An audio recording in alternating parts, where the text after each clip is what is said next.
Welcome to Concept. I'm Dr. Bill Loveless. Thank you for watching. Today the topic is second time around. We were going to get to that sooner or later on Concept, and today we're there. We have a bunch of empty chairs waiting for you, and we're going to talk about remarriage. Second time around. America loves marriage and to be married. Americans are clear that the goal of life in 90% plus cases is to get married. Nobody can possibly be married and happy until they're married. That's kind of what the popular culture says. And consequently, 90% of Americans get married. And that's something that every young man, every young woman kind of aspires to. And the research is also pretty clear that married people are happier than single people in general. Now, there are exceptions, of course, to all the rules, but that's where the research takes us. So America is enamored by marriage and with marriage. It thinks that you're really going to be happy if you get married, and of course, many people are.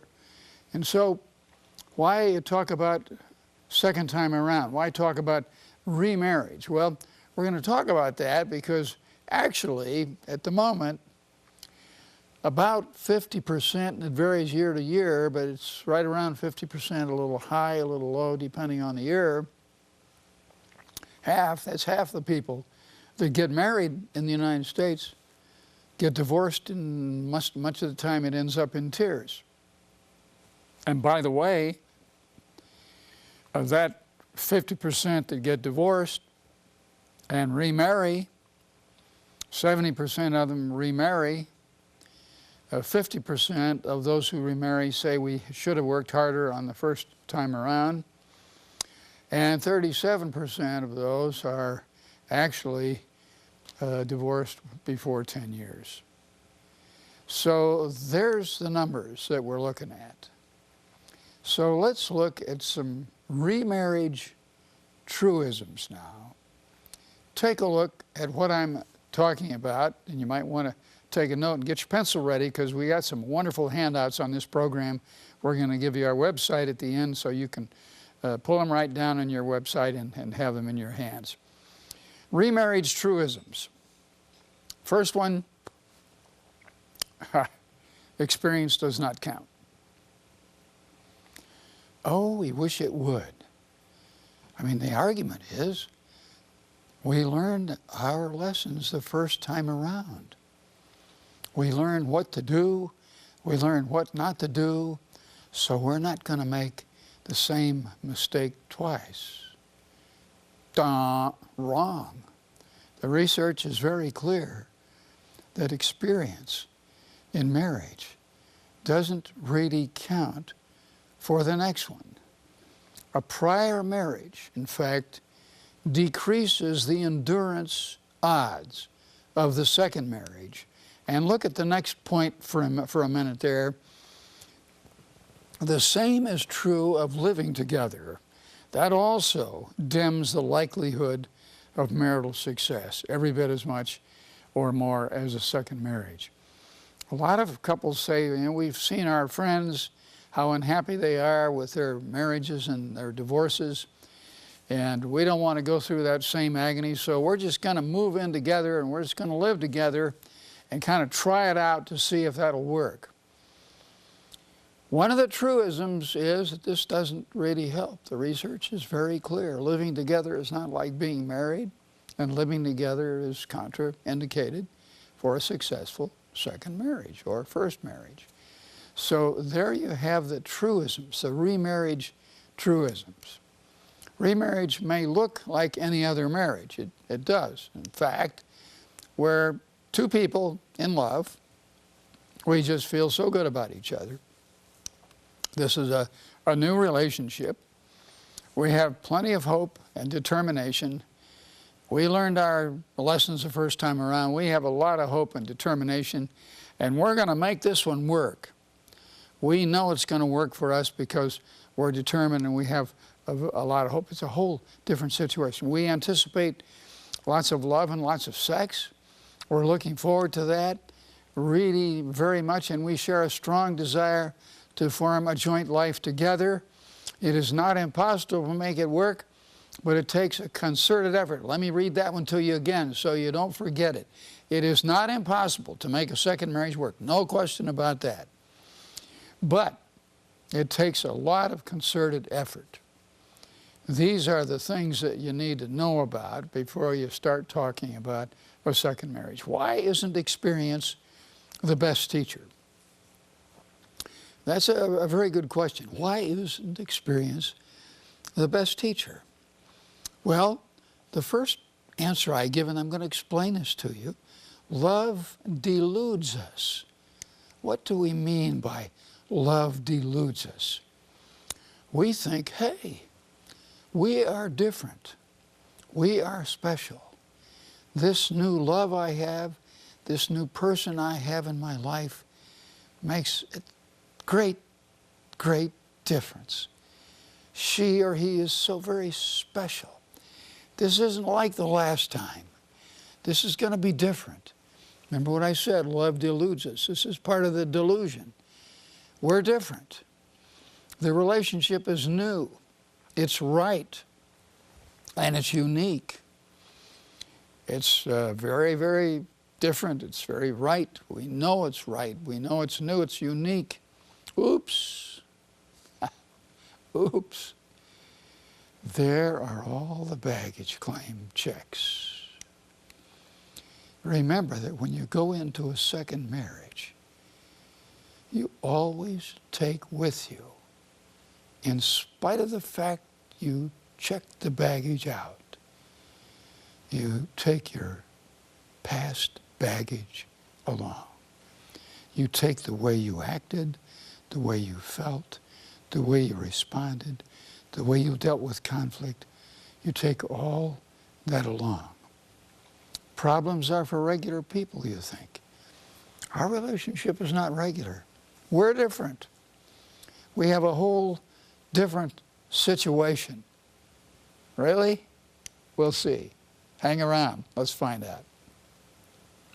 Secondly, marriage deludes our assessments.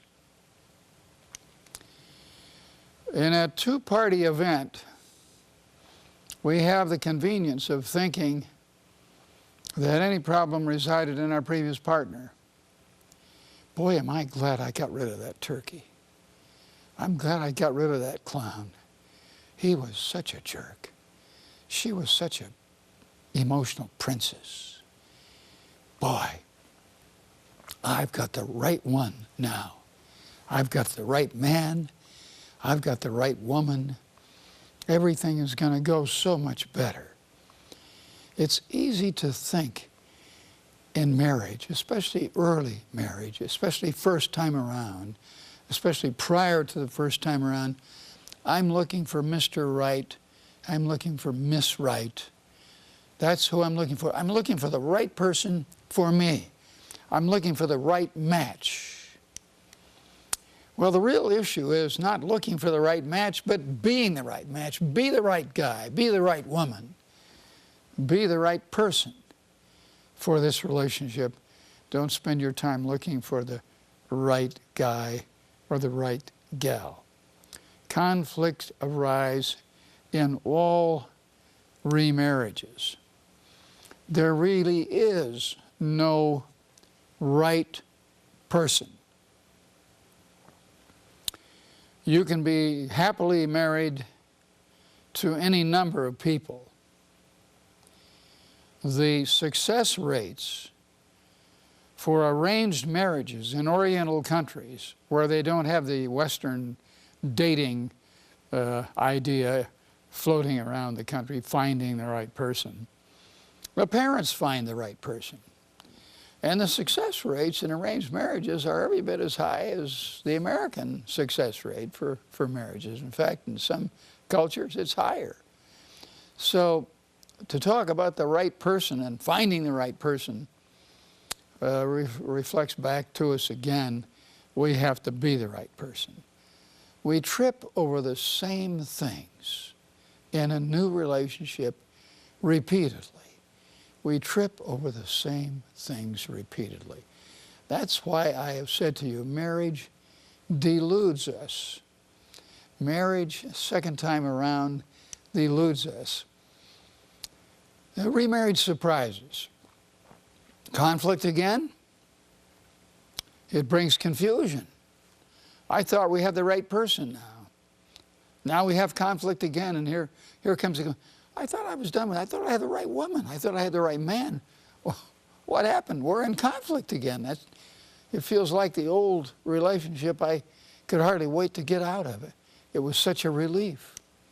Really, when marriage gets tough, our ability to learn about relationships shuts down. We think, this is the same old, same old. And second marriage around, the second time around, I promise you will get tough, just like the first time around, or the third time around, or the fourth time around. Yes, the fifth time around. I've had experience in dealing with all of these times around, and it doesn't get any easier. Solution: accept conflict. Don't expect to solve it. John Gottman, one of the great researchers in marriage in the United States, he's alive now, alive and well and kicking and doing very well, in his book, The Relationship Cure, says, fully 69%, hey, that's more than 2/3, 69% of the conflicts that married couples get involved in have no solution. That's almost 70%. And he spends a whole chapter in his book, The Relationship Cure, talking about dealing with conflict and how helpful it is to deal with conflict and how helpful it is to get up and walk away from it, recognizing, number one, it's not worth talking about, certainly it's not worth fighting about, certainly it's not worth having any conflict about. So solutions: accept conflict, don't expect to solve it. Conflicts energize blame and defensiveness, the twin terminators of any relationship. Stay there a minute. Listen, look at that carefully with me. Conflict energizes blame and defensiveness. These are twin terminators of any relationship. What do we mean when we say twin terminators? We mean conflict and defensiveness can end a relationship, terminate a relationship. It doesn't matter how much in love you are. We need to stay away from blame and stay away from defensiveness. Two of the four horsemen of the apocalypse that destroy a marriage before it gets started. What are some remarriage realities? Well, let's take a look at some of the realities. Remarriage is different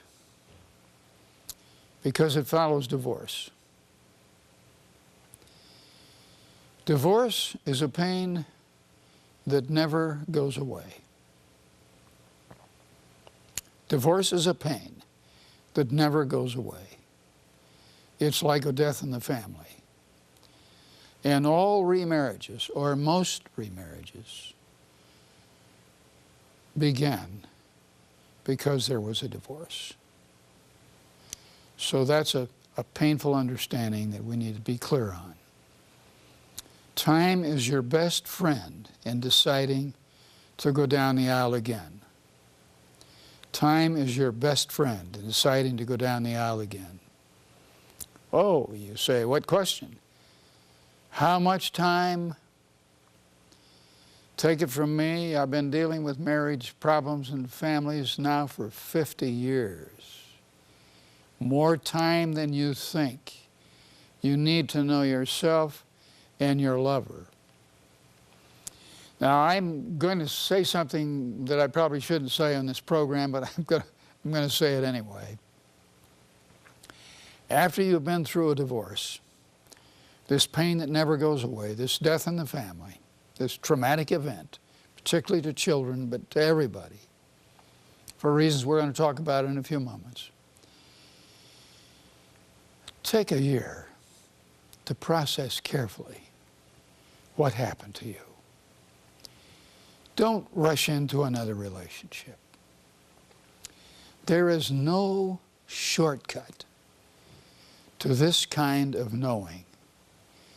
Take a year and a half. Process carefully with your family and with your friends. With a competent marriage and family therapist who is pro-marriage, who believes in marriage, who wants to make it work, wants to help you make it work, who isn't simply saying, well, you're stuck here, this is hopeless, go ahead and start over again somewhere else.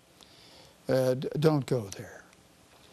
Learning to live with complexity is what we all need to do. What does that mean, learning to live with complexity? Well, there are at least 4 people around in a marriage. You and him or her, and the exes, the ex, him, and her.